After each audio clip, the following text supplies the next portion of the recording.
In this episode, I'll talk about variety, the kind we choose and the kind we don't. So here we go, episode 215, this, that, and the other thing. Hi, I'm Karen Rohlf, and welcome to Horse Training in Harmony. This podcast is about you making progress with your horse in a way that you both can love. It's about learning how to move and be in harmony. Because yes, you really can develop a horse to be both athletic and happy.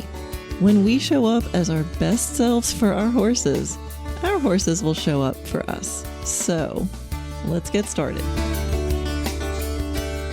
Before I get fully into what I wanted to talk about today on the pod, I just thought I'd mention some kind of nice developments in the horse world, baby steps.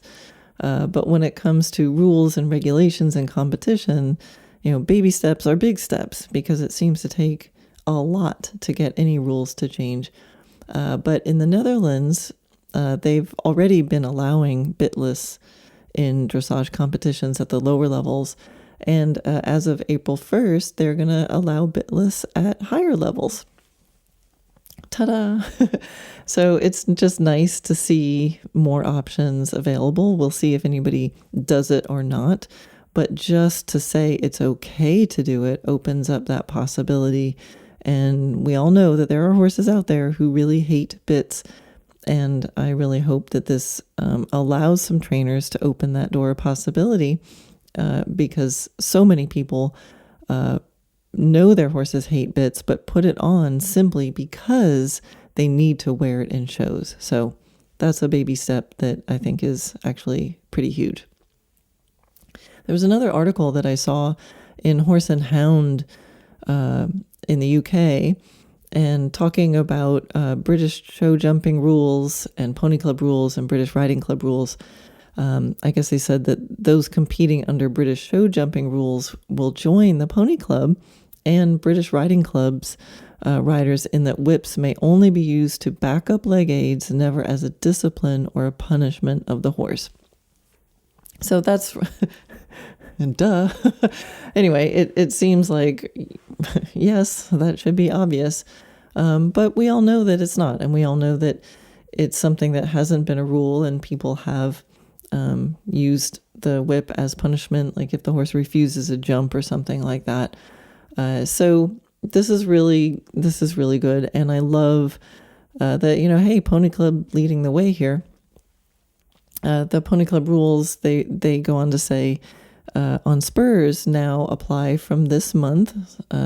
Riders who want to use them have to have passed their C+ test or an assessment showing that they understand spurs use and have a stable enough lower leg to use them, and that coaches and officials may remove the spurs at any time if they feel like they're being used incorrectly.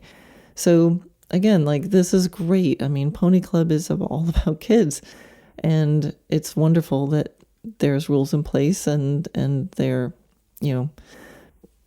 being taught how to use them correctly. I think there's probably some adults that could use the same. Wouldn't it be nice if officials at a show could be like, yeah, you're not using your spurs correctly, and go take the spurs off?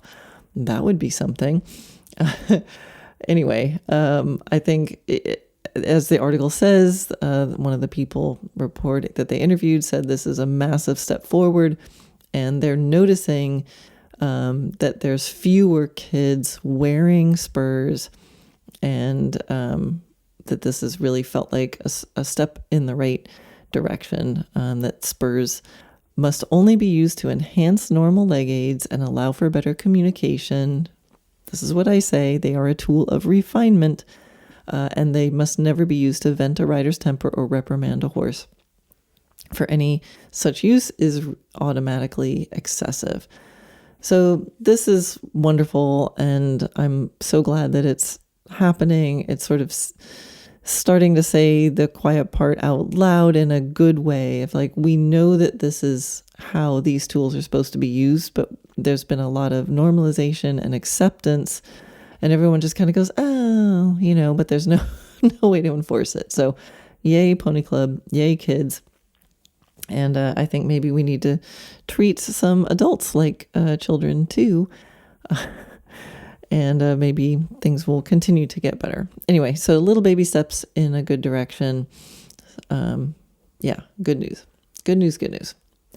All right, so now in this episode, I wanted to talk about variety.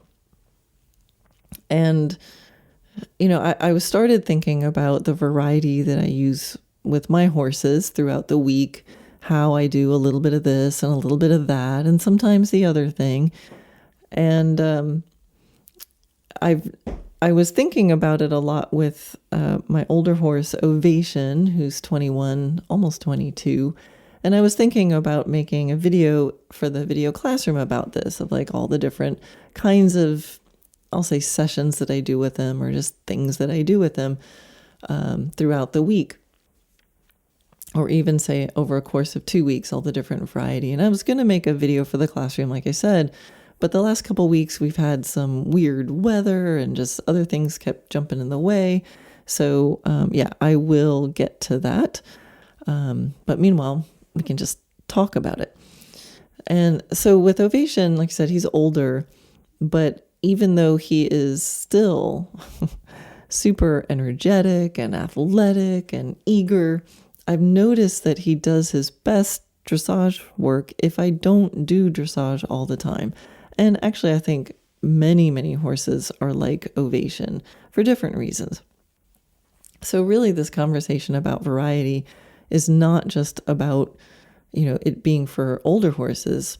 It's really about customization, right? So we want to customize our plans for our horses and what we do with our horses. And I think it's about also the wise use of variety. So we know consistency creates confidence and can create relaxation. But it can also be boring and get them to go sort of mindless, right? If we have too much consistency, same old, same old. All work and no play makes Johnny a dull boy, whatever that quote is. And so we have consistency and we have variety. And variety is really good for mental and physical engagement, keeps things interesting, sort of requires a nimbleness of mind and body. But too much variety can end up being sort of scattered and random and can cause mental, some confusions also. So consistency and variety are just sort of tools we have in our toolbox to achieve different outcomes depending on how we use it. So I was thinking about the variety that I use with Ovation and how sometimes I'll just go out and ride him in sort of working gaits all over the property, just trying to let him like sort of find an easy groove, ground covering, no circles, seeing some sights as he builds his stamina. Sometimes I'll do this in the field, sometimes on the trails and in the woods. Sometimes I'll do that. When I do it in that way, I'm kind of thinking of just his sort of core base athletic fitness and posture and, building those muscles. Sometimes I'll do it freestyle, sort of bridleless and where I don't really care about his posture.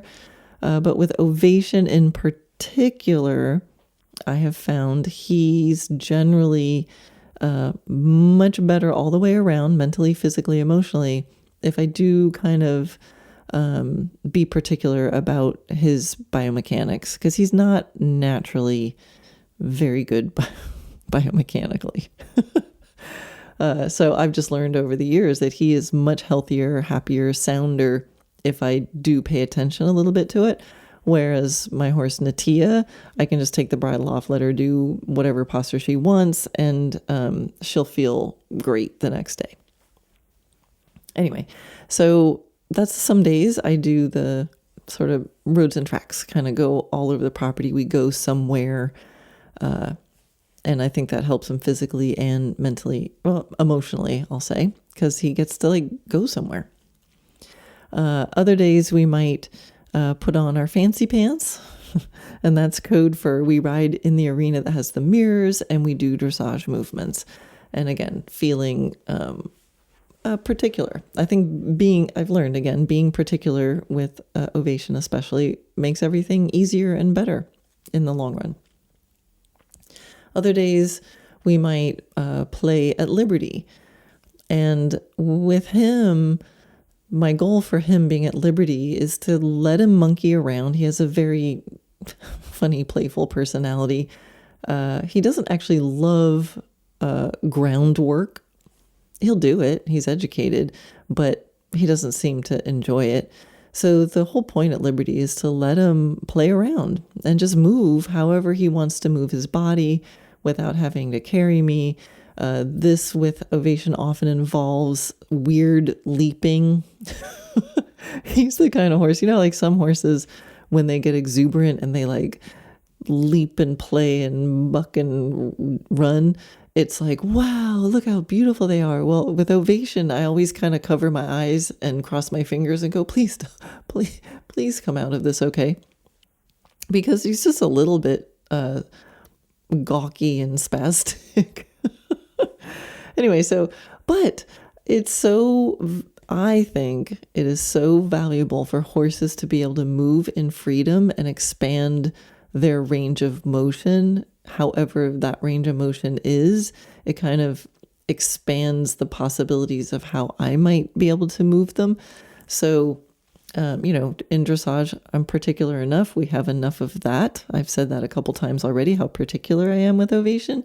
So when I play with him at liberty, it's about me not being particular about that. And I just want him to move and run and buck and whatever it is that he wants to do and whip his head around. And, I just try to do it on decent footing because he is so weird, but he's fine. He's fine. And I just have to look at him and laugh. But I feel like every time he increases his range of motion in that way, it's healthier for him, especially if I let him do it regularly, right? So it's not like he just comes out and, tweaks his back because he moved weird. It's something I've kept in him purposefully.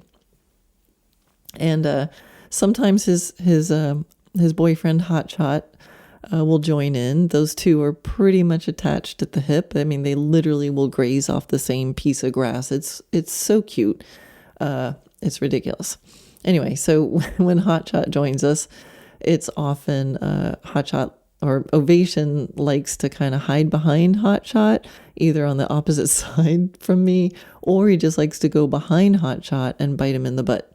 What are friends for?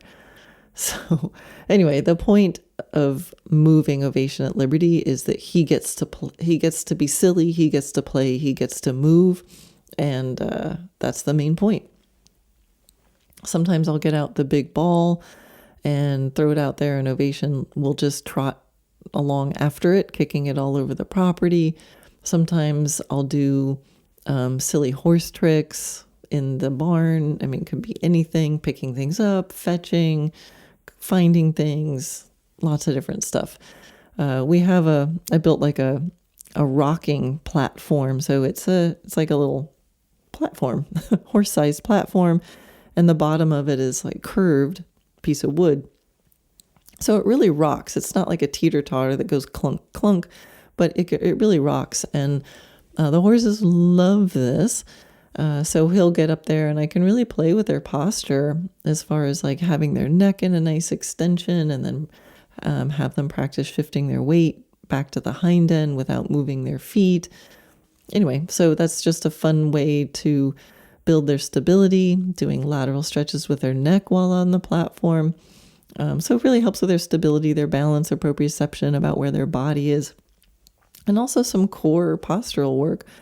So I love doing that, and you can do that even if their legs are injured for the most part, depending on what the injury is. But they can get on there because they're not, there's no impact on the ground.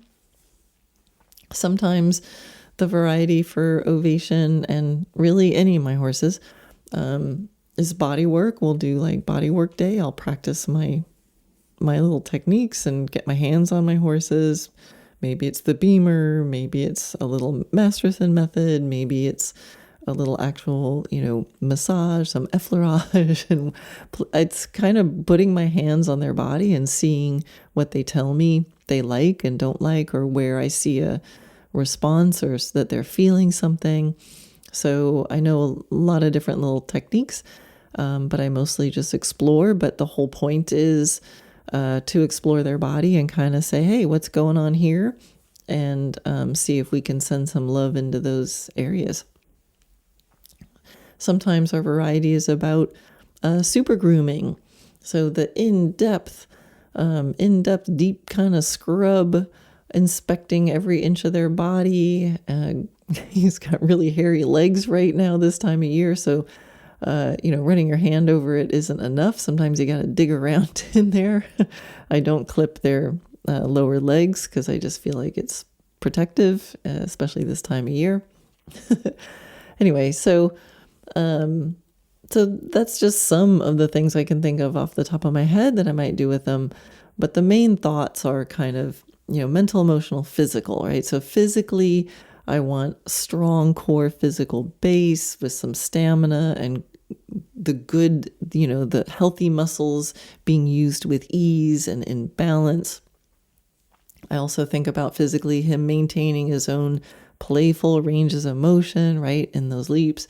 And then sometimes doing the, dressage stuff, sometimes doing the higher level stuff, the gymnastic stuff where we're dealing with strength and coordination and suppleness and straightness and things like that.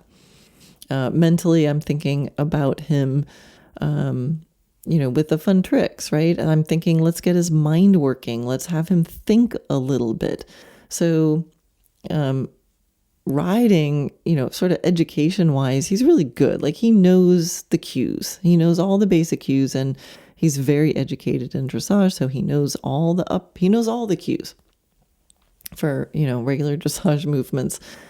So there's not a lot of confusion in his life, but I still want to keep things mentally interesting, right? So doing different patterns or games, or doing a movement on the trail instead of just in the dressage arena, right? So, okay, he knows if I come across a diagonal and I start sitting a certain way, it's probably going to do some sort of pirouette-y thing or some sort of flying change thing.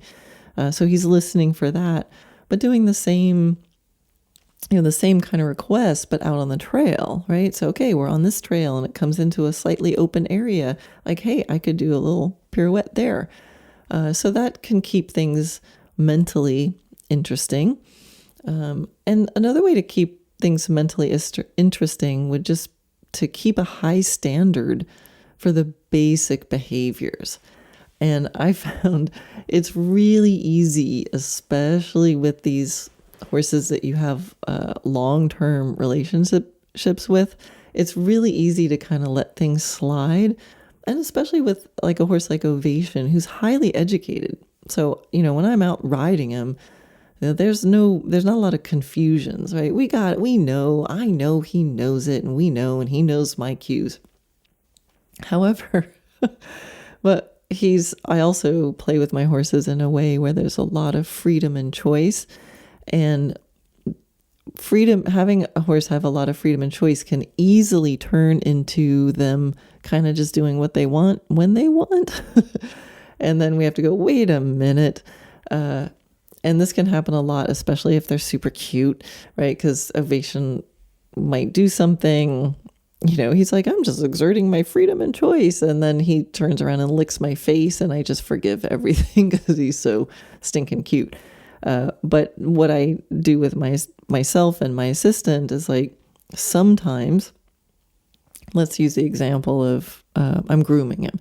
So sometimes I'll do like moving grooming sessions where he's loose in the barn aisle, and it's totally fine if he walks around while I'm grooming him. I'm like, that's okay. A rule is if I have if I have one of his feet in my hands, like don't try to walk away. But otherwise, like if I'm grooming his rear end and he starts wanting to investigate something and he takes a few steps, or he's thirsty and he's like, hey, I'm going to go drink some water, even though I'm brushing his tail. Like there's times where that's totally fine. I'll be like, okay, that's fine. I'll follow you. But then there's other times when I might ask him to stand still. And in that case, like, he has the freedom and choice. But if I say, actually, I'd rather you stand still, then that needs to work. And so that's how I do my best about keeping the high standard for the basic behaviors. I'm just very clear of, am I asking him for something or not, right? So there's a difference between me saying, stand here, hold, and then just letting him walk off. Like, that's not going to help him mentally, because he's going to be like, yeah, she told me to stay here, but that doesn't mean anything. Or sometimes I'll say, stand here, hold, and then I can feel him kind of going, oh, I think I'd like to walk off. And I should be able to put like a pinky finger on his chest or go, hey, hold. And then he goes, oh, okay, yeah, no problem. I thought I could go walk, but you said stay here. So it's just a matter of knowing at any moment what you've just asked for and make sure you keep it clear. Anyway, so that's what I think about as far as keeping things mentally where I want them. And then emotionally, I just try to, in his life, do my best to decrease things like boredom, fear, anxiety, right? So I want to make sure that those sorts of things don't become chronic states. Is he going to be bored at times? Yeah.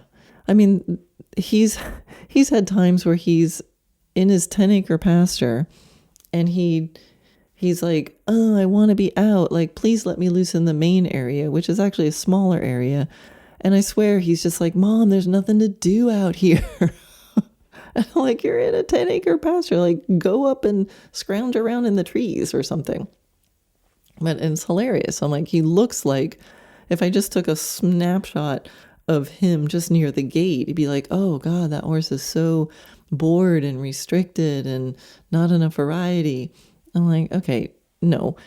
But in that moment, if you asked him, he'd probably like, I'm so bored. There's nothing to do out here. Anyway, so, and a lot of times if he's feeling like that and I can, I'll go let him out. Like, he thinks he's bored. So, they're going to get bored at times. They're going to be afraid at times. They're going to be anxious at times. Yeah, because sometimes boring things happen and scary things happen and there's things to be worried about. And I think that's normal and natural. So we're going to have the normal waves of emotions, but I want to make sure I'm not creating a chronic state. We don't want our horses chronically afraid or unable to recover from a fearful moment. We don't want, we're not going to like bubble wrap them and go, I'm never going to expose them to anything that might cause them to be anxious. Like, that's not realistic. But if they have an anxious moment, we want to make sure they can come out of that. And then I'm not creating an environment where they're getting stuck in those states.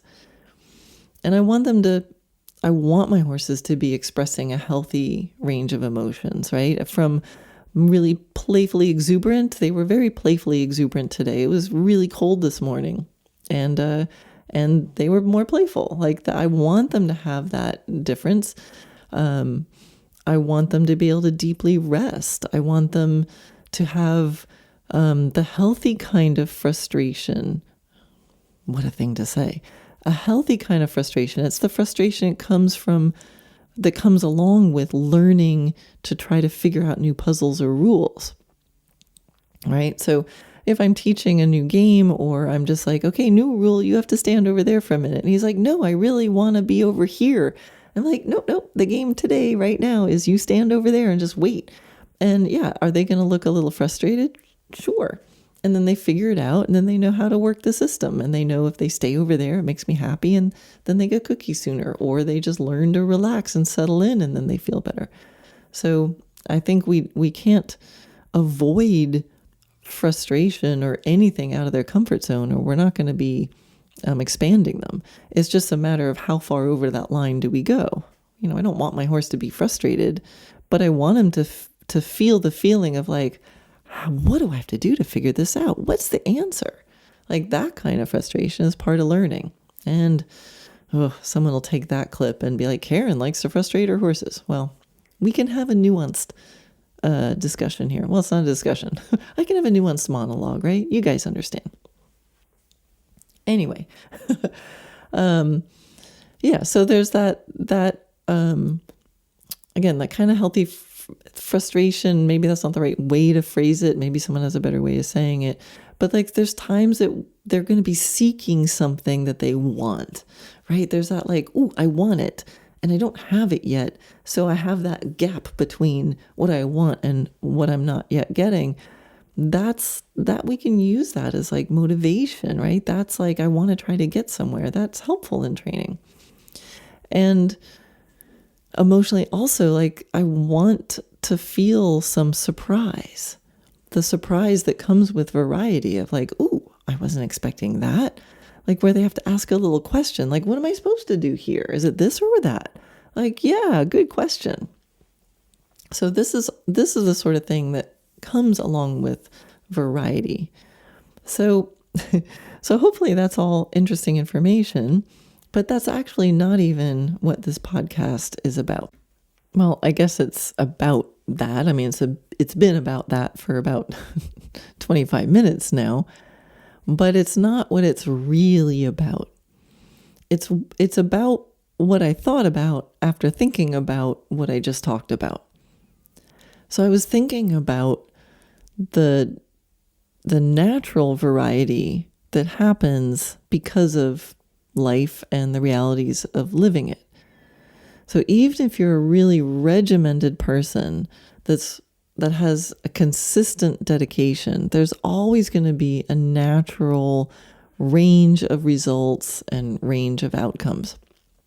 And everyone and every horse has good days and bad days. And I was thinking then about the framing of it as good or bad. I really don't love using those terms. So sometimes I'll just say, yeah, good days, bad days. I'm like, I kind of don't like framing things as good or bad. So I was thinking, well, I could use different words. I could say that, there's always in training and life, there's ups and downs, but there's still a feeling that like up is better than down. All right. So then it's still feeling kind of judgmentally. And so I thought, okay, maybe instead of up and down, I'm thinking more laterally, like it's kind of like a serpentine. But then we kind of get the feeling of like, well, then we're on or off course, right? So I thought about this analogy of, they say, every airplane spends 90-something% of its time off course, but it still gets there, right? And so it's an analogy of like it slips sideways and back on course, and then slips the other way and is back on course, and we still get there. But there's still this kind of feeling of, okay, but you're on and off course.